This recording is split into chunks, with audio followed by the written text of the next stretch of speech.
Someone called me a mediocre stain. Are there higher and lower level stains and you were just like right in the middle? Or like... Coming up on the Valley After Show. You get served? I did. Divorce papers? Yeah. I'll just fill it out myself. Well, I did it all wrong, and then she made fun of me about it. He checked that we were never legally married. But I want to see my son. He did not ask me about seeing Cruz at all, and I could not believe it. That's not true at all. I don't want you coming to my bar either. Okay, great. Okay. Get out of my bar. You're not allowed here. By the way, I just gotten there. Man, that guy will go to anything. He'll literally go to the opening of an envelope. The Valley After Show starts right now. Did I know the divorce was coming? Yes. I mean, I would have filed if she didn't, but I was just shocked how it came about. Hi. Hi, Mr. Kochi? Yes. Yes, Mr. Kochi, you've been served. Oh, yeah, this is for, our podcast. Oh, okay. Okay. What is that? You get served? I did. Divorce papers? I was joking. Yeah. Oh, I was fully joking. And I propositioned Brittany, why don't we just mediate this? And she said, no, I'm gonna get divorced. It's already hard enough going through something like this, but then just to put it on national television as well, that's what I was like, wow, she's playing dirty. I think he texted me something like, wow, divorce, huh? I guess I saw it coming, something like that. Like, it wasn't mean, it wasn't aggressive like I was thinking it was gonna be. Did you respond to that text? I can't remember exactly. I probably didn't say anything. Like, what do you say? Like, yeah. Here you go. Like, I don't know, what would I say? Like, yeah, sorry. Yeah. I don't know. Because I'm not sorry, you know? Just getting out of rehab, right? Just getting blindsided by Britt's bar party. Now I got divorce papers coming at me. Thank God he was there with his one-liner. Expeditiously and out of court is huge. In terms of like divorces, that's a love letter.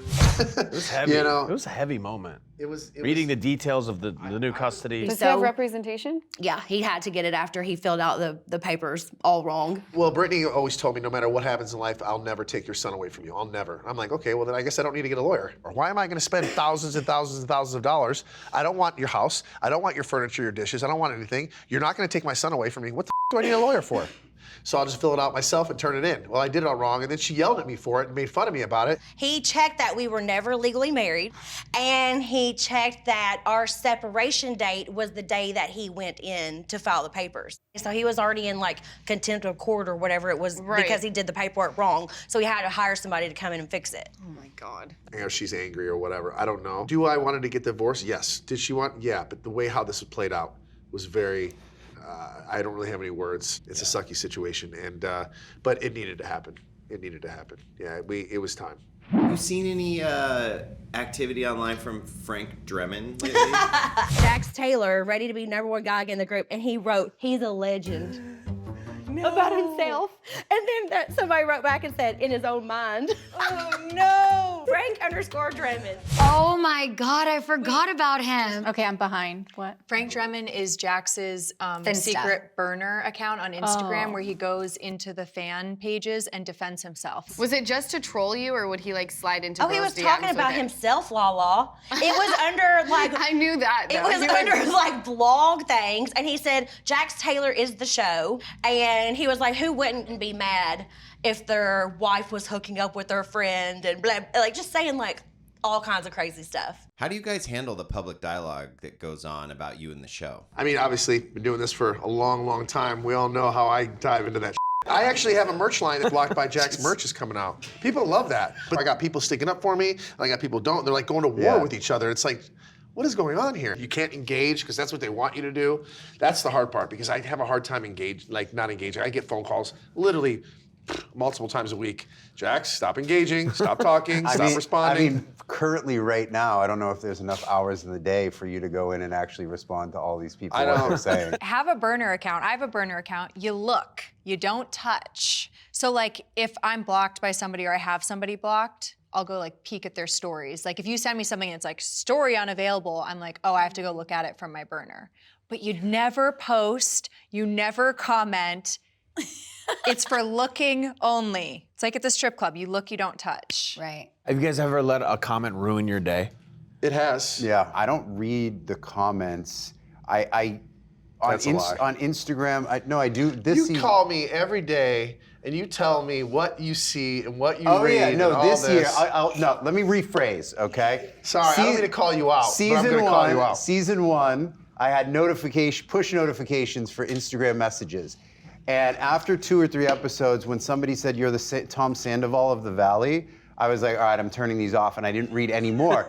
But then once you go through it one time, you read them, and it's actually the negative comments that I like the most now because they're actually hilarious. Somebody made a comment that if I have all this money, why don't I get my teeth fixed? And I love to fire back at those, and I'm like, at 45, does it really matter? You have great teeth, by the way. I just got like 2 sunken back ones. I love your teeth too. Mine are 100% fake, all fake teeth.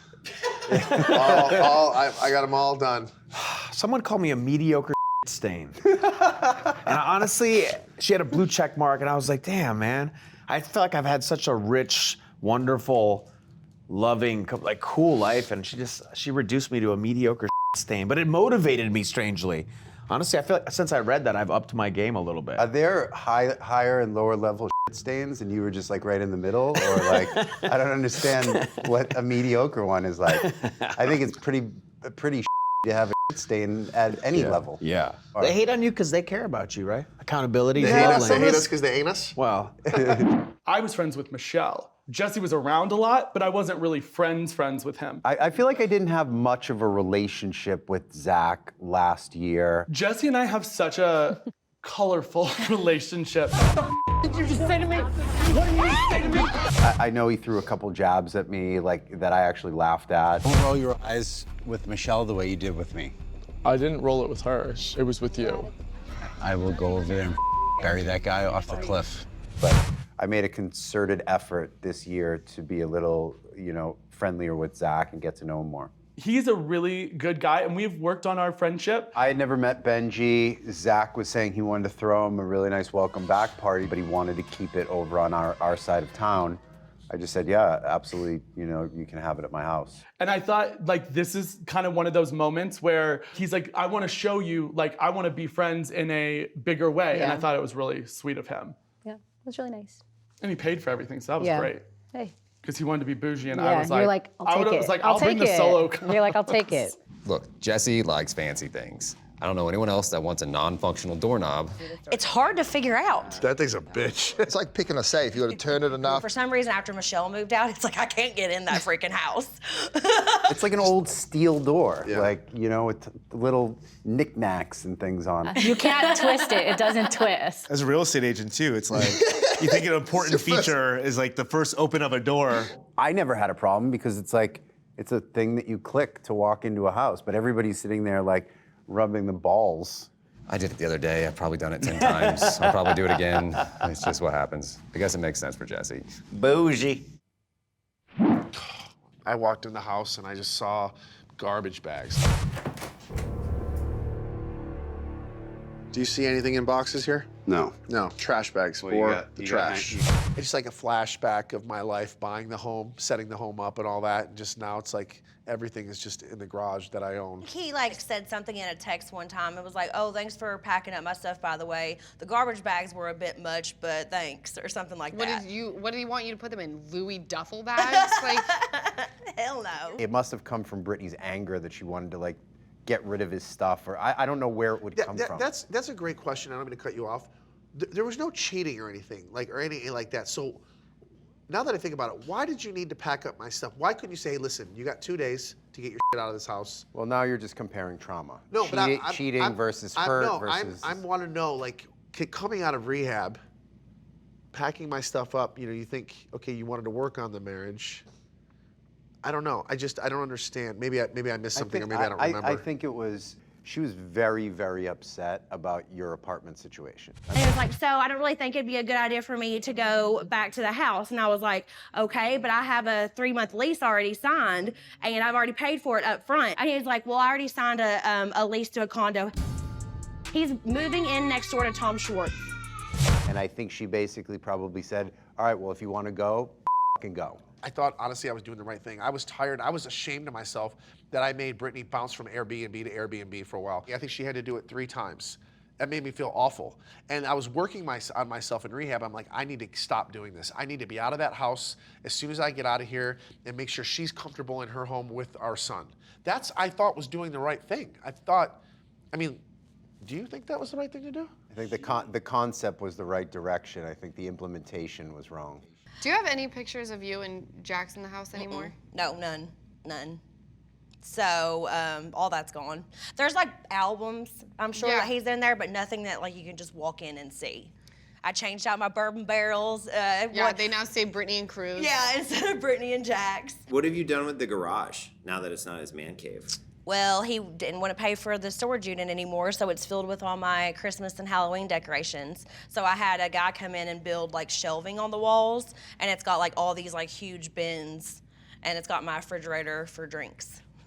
If you've seen my house on Christmas, like I have a lot of decorations. It's like the North Pole. I redid the gym. I made it super girly because he took everything. So I've got like a pink rug in there. I've got like a It's Brittany bitch sign. I've got like a neon, like hot pink, like barbell on the wall. I've got like Marilyn Monroe working out. It's like super girly and cute in there. I've done that. I redid all the landscaping. I recently changed Cruz's playroom into a sensory room. So it's got like a trampoline and it's got swings and it's got lights and just all the sensory stuff that he can touch and whenever he needs to regulate his like feelings. So I've got that in there. I've changed a couple pictures out and stuff. My bedroom looks different. You couldn't tell that Jax ever lived there because there's not a single photo of him or anything like that. My front mat says the Cartwrights.